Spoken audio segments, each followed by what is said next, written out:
ما عليه فهموني أحد بس يشرح لي إيش اللي كان يفكر فيه مدرب العين. أنت في مباراتين يعني تلقم 50 هدف، 50 هدف. أول مباراة ضد يوفنتوس إيش اللي فكرت فيه؟ طيب لعبت ضد يوفنتوس، لقمت أهداف، أخطاء من اللاعبين، الحارس، المدرب. أنت ضد مان سيتي عندك لاعبين والله العظيم يجيبوا 50 هدف في أقوى فريق، مو بس في العين.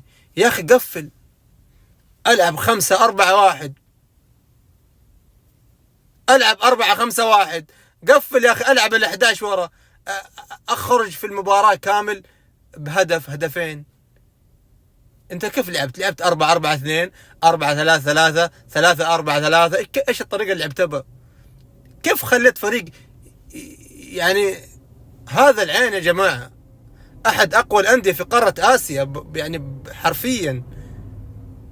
معقول يعني مدرب أو لاعبين يا أخي نلعب دفاع منطقة، دفاع منطقة، وصدقني ما حيجيبوا هذه الأهداف كلها.